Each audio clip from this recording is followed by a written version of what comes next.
A very warm welcome in the class of graph theory, and we are now in the topic of subgraph, complement of a graph, walk, trail, path, and obviously some related terms related to graph theory and their definitions, their applications, and their inner meaning. So myself Rupak Bhattacharjee, Assistant Professor, Department of Mathematics, GIS College of Engineering, welcome you all in the class. So this is the general representation of a graph, what we have already discussed in the first class, and how we are representing this. They are vertices, they are edges, and all the basic terms. So before going into the today's topic, we need to just revisit some basic terminologies related to graph theory. These are actually our prerequisites for this class. So, degree of a vertex. So, what we understand about the degree of a vertex? So, look at this. We can take, let us take the pen. We can take this one, this vertex, and we are getting this one is 5 as its degree. So, how it came? Look at this 1, 2, 3, 4, 5. These 5 edges are incident on this vertex D. So the degree of this vertex D is 5. So the degree of the vertex A 1, 2, 3, 4. The degree of the vertex E 1, 2, 3, 4. Already we have discussed, till I am just discussing this one before because there is a confusion regarding the self loop. Look at this. If you count the number of edges incident on the vertex, then you will get only 1, 2 and 3. But the degree of this particular vertex is 4 because this self loop, it contributes both the degrees on a single vertex. So this vertex gets 1 from this and another one from this. Both the contribution is contributed on this E. So if you take a magnification of this one, then actually you will see that 4 connections are there in E. So the degree of the vertex is 1, 2, 3, 4 for E. Now self loop. So already self loop is discussed where the edge is starting from a vertex and ending at the same vertex, then that type of vertex, that type of edges are called self loop. So if we have suppose another edge like this, then this particular edge is going to be another self loop of this particular graph. Okay, so next we are getting parallel lines. Parallel lines are the edges whose starting vertex and ending vertex are same for the selected edges. So let us take as an example, if we take this edge and this edge, what we are getting, this vertex A and this vertex D, these two are common for particularly these two edges. So if we consider these two edges, we are getting their starting vertex is A and their ending vertex is D. So they are parallel. So there is very important observation. Look at this. If I have another edge like this, then from the definition of self loops point of view, they are self loops. From the definition of parallel lines points of view, there are parallel lines. So these are the observations what every student must keep their mind. Now, what is simple graph? The two definitions what we have just learned, or rather revisited we should say, because we have learned it in the last class. If these two are absent in a graph, then it is called simple graph. That means it will not contain any self loop it will not contain any parallel lines. So this graph, what we get, look at this. In the previous one we are having parallel lines, self loops, but here we get the graph, there is no parallel line, no self loop, so it is a simple graph. Now next one is regular graph. Regular graph is a graph where every vertices are of same degree. So if we have a graph like this, then we get the degree of this vertex is 2, we get the degree of this vertex is 2, we get the degree of this vertex is 2. So this is a regular graph. Next we are getting another example of a regular graph, this cubic structure. We look at this particular vertex, what we get, 1, 2 and 3. So the degree of this vertex is 3, and look at this, if you check for every vertices, all the vertices are having degree 3. Next we are coming to complete graph. So complete graph is a simple graph where every vertex are having connection by an edge to all other vertices. So if we take this as our example, look at this, we can consider this vertex and we check that this vertex is having edge for connectivity with this vertex. This vertex is having edge for connectivity with this vertex. This vertex is having edge for connectivity with this vertex, and same for this one.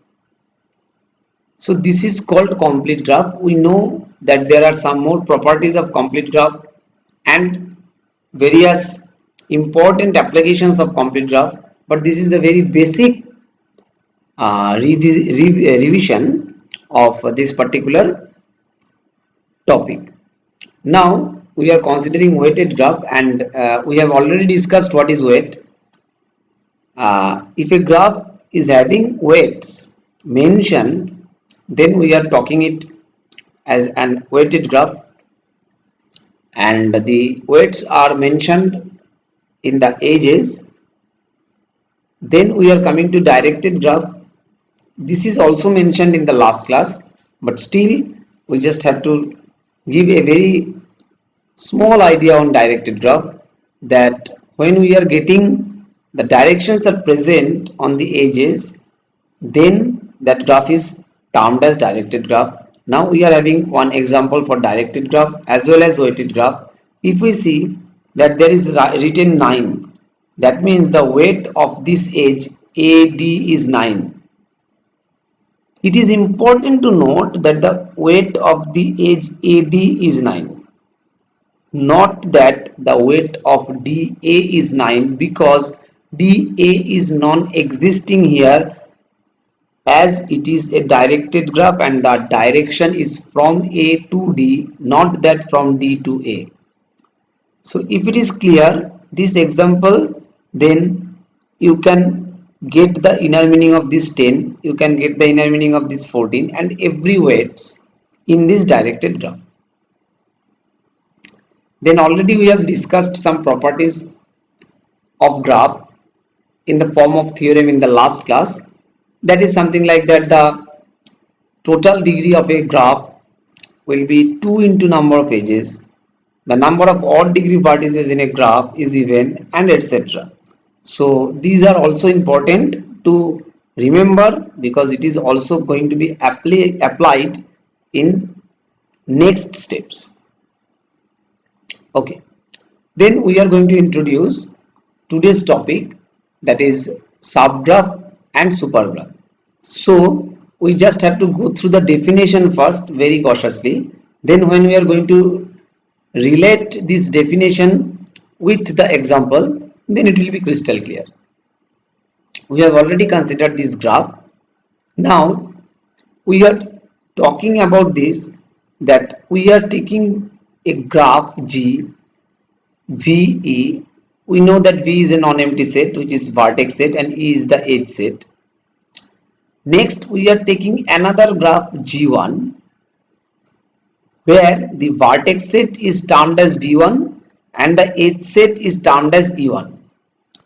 It will be called a subgraph of G if the vertex set in G1 is a subset of the vertex set of G and the edge set of G1 will be a subset of the edge set of G,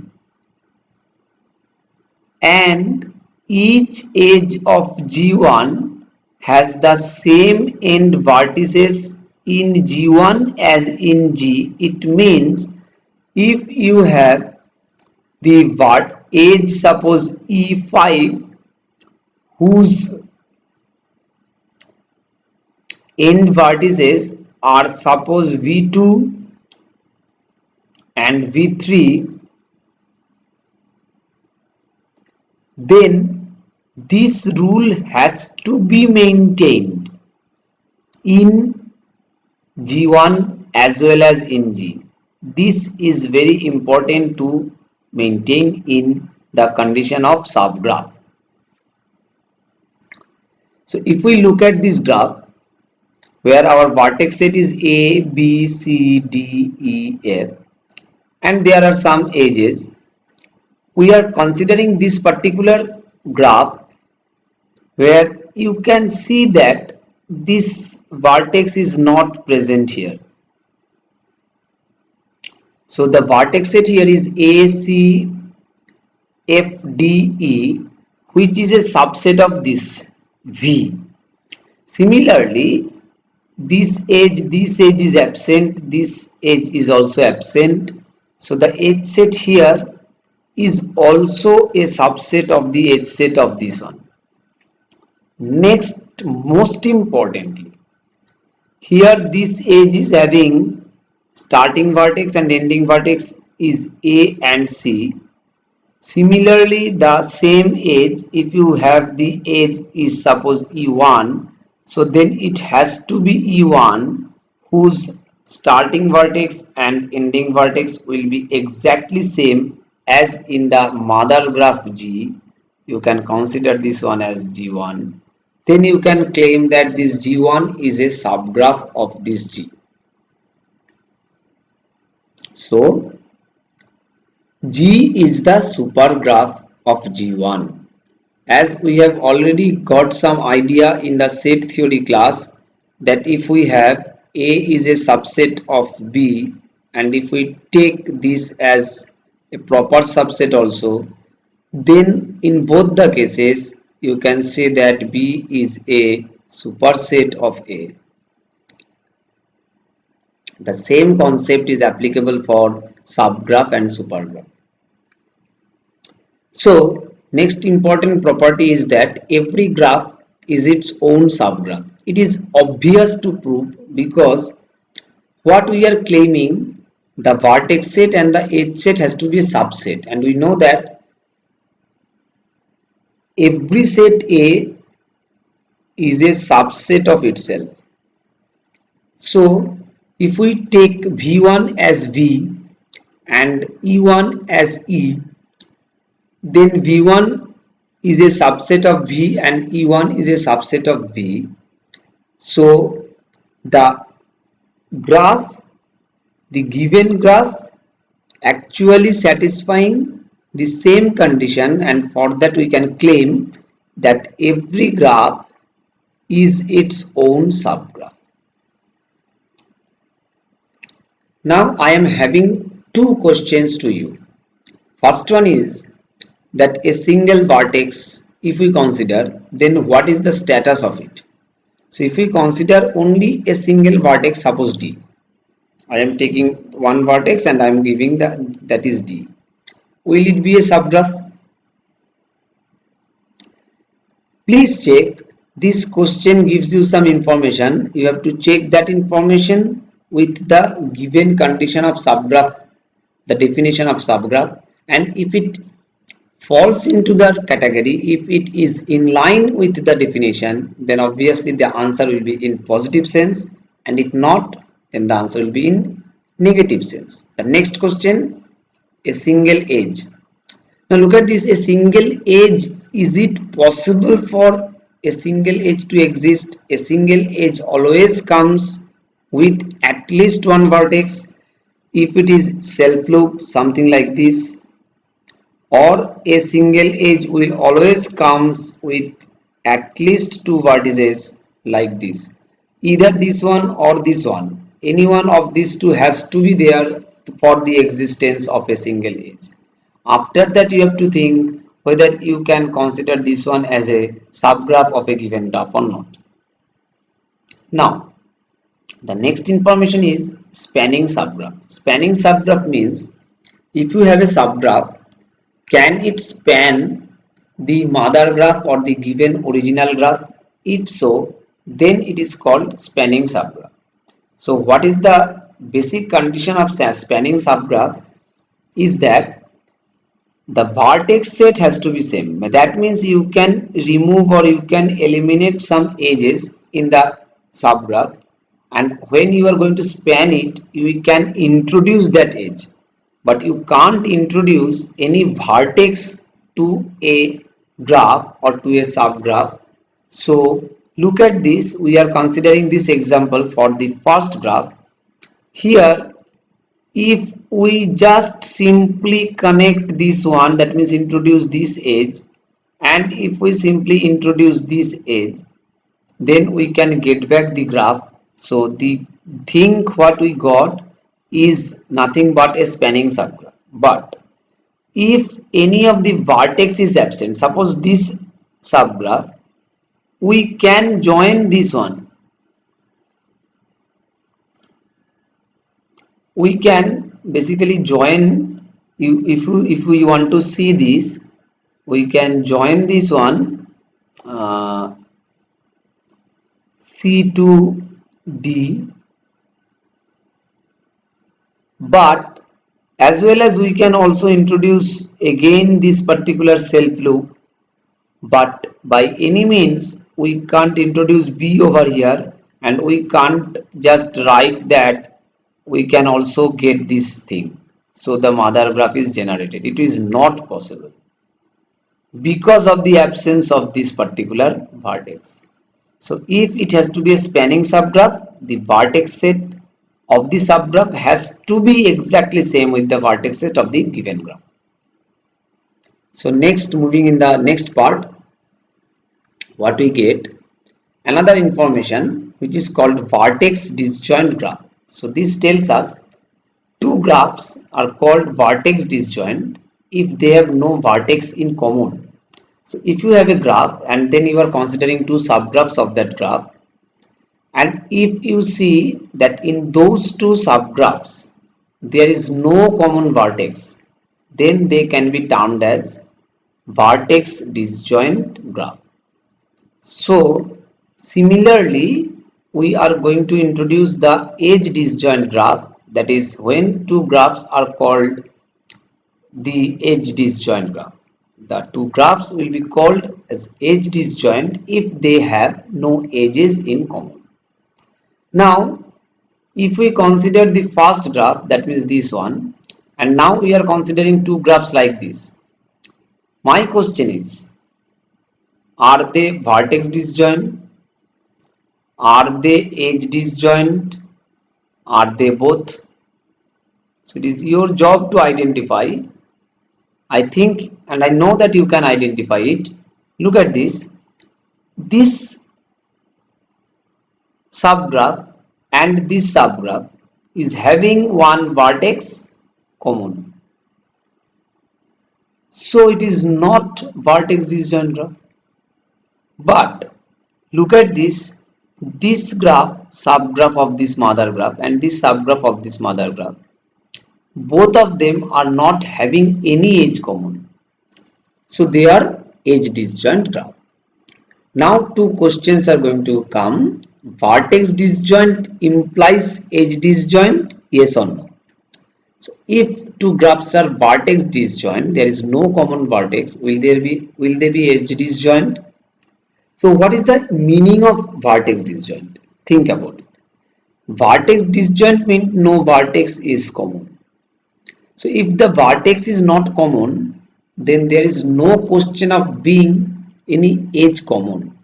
if the vertex is not common, suppose you are taking this one and this D is absent, so is it possible for you to make any edges common? No.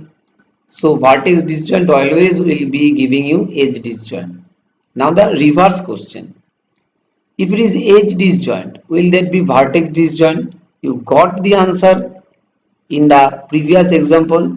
The previous example over here, these two subgraphs are actually edge disjoint, but they are not vertex disjoint because there is a common vertex. We are getting two common vertices. There is C, and there is D. Okay. Now another concept, what is the meaning of complement of a graph? This is very important and this is also very interesting. Look at this. If you take a simple graph G and then G dash will be complement of G if they have same vertex set. It is the first property of the complement of a graph. Same vertex set. You have already encountered this same vertex set concept in the previous slide when you have learned what is spanning subgraph. Here also the same requirement is there, same vertex set has to be there. And this is the second criteria, two vertices in G dash, that means in the next graph would be adjacent.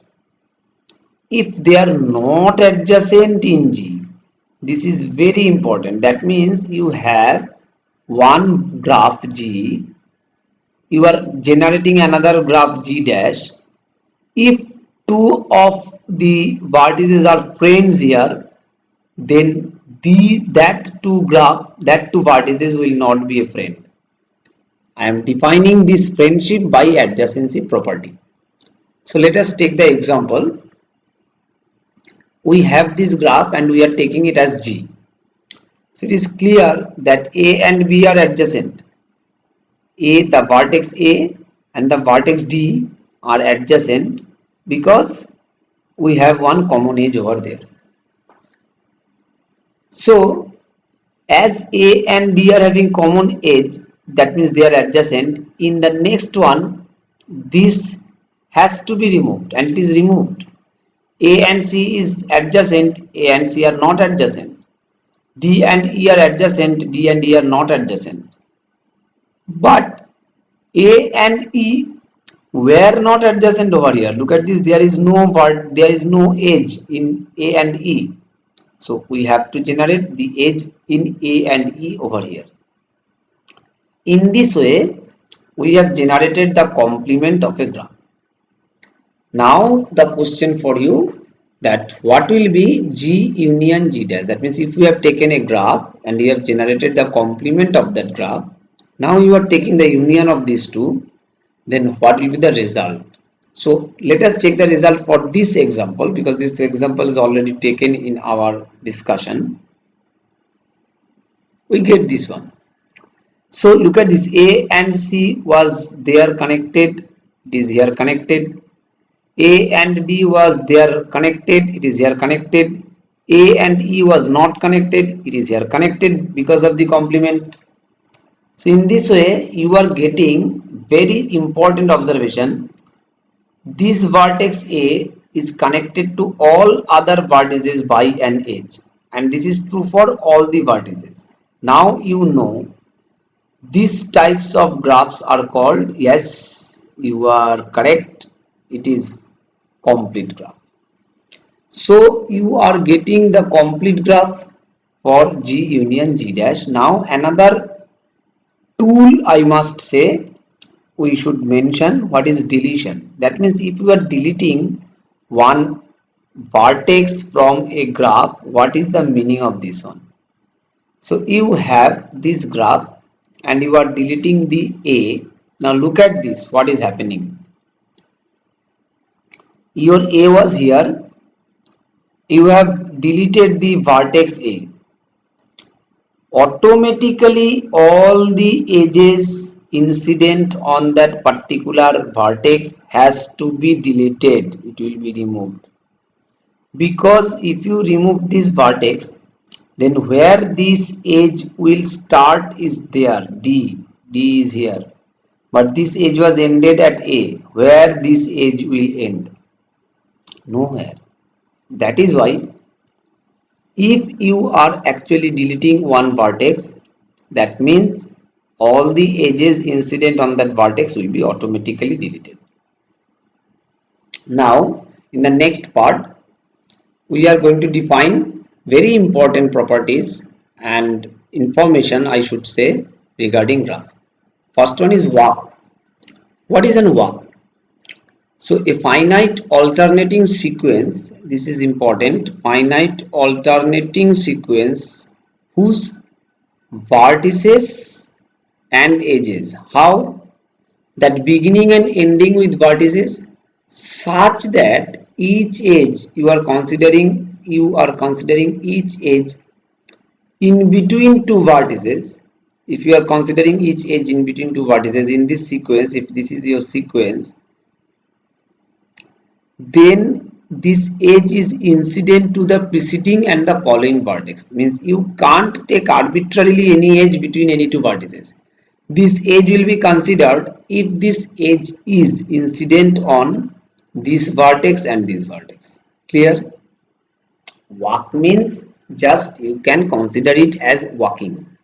That means it is your movement, and it is your movement through your allowed path. So if you are actually having your morning walk and you are doing this morning walk in a road which actually having the which is actually a boundary of suppose a pond, so you can roam around the road as you want, but I think doing your morning walk you will never jump into the pond for swimming.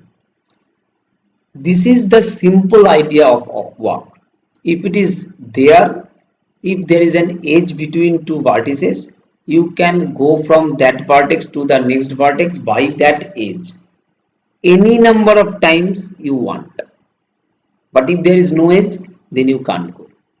So let us come to the next idea. So before going to this, I will just give you the idea, then I will just give you the example. So the most important property of walk is same vertex, more than one allowed. Means you can start from this vertex, you can go to this vertex, then again you can come to this vertex, you can go to this vertex, and this one is allowed. So same vertex, more than one is allowed. Similarly, same edge, more than one is allowed, because you can go from this vertex to this vertex 10 times and there may be only 3 roads. So you can go this one, then this one, then this one, then again this one. So that means your edges will also be repeated. Now, next part is closed and open walk. Closed and open walk means when the starting vertex and the ending vertex of an walk is same, then it is closed walk, otherwise it is open walk. Now we are going into another term which is called circuit. It tells us it is a closed walk. It is a closed walk where no vertex except the two terminal vertices appears twice. So if you consider this graph, look at this, you can start from here, you can go along this direction, then you can come here, then you can come along this direction, you can come here, you can come along this direction, and you stop here.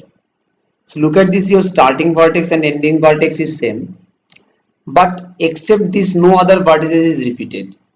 If so, then we can term it as a circuit. Then trail. A walk is called a trail if all the edges are distinct. So there is no restriction on vertex. The restriction is here on edge. Look at this. So there are two things, vertex and edge. It can be repeated, it can be repeated, it is walk. This can be repeated, this is not. This is, and then this can be repeated, this is not. This is another option, and both are not repeated. These are 4 options. So let us start with the first one. If both are repeated, it is walk. Now go for the next one. The vertex is not repeated but the edge is repeated. My question is it possible if you are not repeating a vertex? Suppose you don't want to repeat this vertex but you want to repeat this edge. How is it possible? If this edge is suppose E1 and if you are repeating E1, if you are actually first taking E1, then E1 will obviously come with A and B, and after that you want to take again E1 but you don't want to take A. How is it possible? So this case is not feasible. This case is not feasible. Clear? Next, come into the next step. Edge will not be repeated but vertex will repeat it. It is possible. Look at this. If you start from here, you can go here, then you can come here, then you can come through this edge and you can go here. So here look at this, vertex is repeated but no edge is repeated. So if you are considering this, then it is possible. And you can just get this one from here. So look at this, you can start from here, then you can go, then you can go, you can come here, and in this way you can just arrange the sequence of vertex and edges for the clear idea of walk, trail, circuit, and the next term, that is path.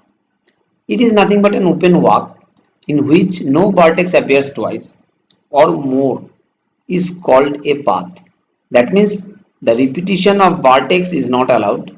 Automatically the repetition of edges is also not allowed, and this is the fourth option, which is termed as path. So there are three possibilities feasible, and these three terms are coming. So an open walk in which no vertex appears twice or more is called a path. So you can take this one, look at this, we can write it that this one, then this edge, then this vertex D, then this edge, then this vertex E, then this edge, then this vertex F, then this edge, and then this is C. Now I have given you some basic ideas but very important ideas on graph theory. Now it is a food for your mind. This puzzle is called the 8 circle problem. This tells us we have to place the letters starting from A to H. We have to place the letters from A to H into 8 circles in such a way that no letter is adjacent to a letter that is next to it in the alphabet. That means if you take A, you can't take B in this form. If you take F, you can't take G as well as E in this form because they are adjacent in the alphabets. So here your placing will be in such a way that it will not maintain this property. So this is the blank structure for you. You can start it from writing it A here. Then you can think about that it will not be B, it will not be, but it can be C. If it is C, it can't be D, it can't be D, it can't be D, it can't be D, it can't be D, it can't be D, but it can. Is it the way to think arbitrarily? After certain step, if you start, then you have to start with another composition. And in this way, how is it possible? Because there are 8 alphabets and there are 8 circles.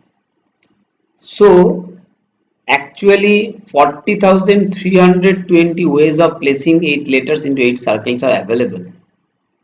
Is it possible for you to do it manually or without any logic, just you are doing it by your one by one choices? What you feel?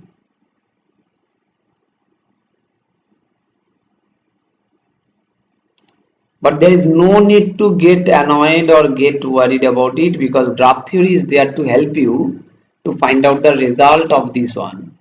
You please try to solve this assignment, because this will actually the requirement through which you can feel that graph theory is important. So for today's class, I thank you all. I am open to answer all the queries what you have. You please mail me in this way. So happy learning, happy listening. Thank you.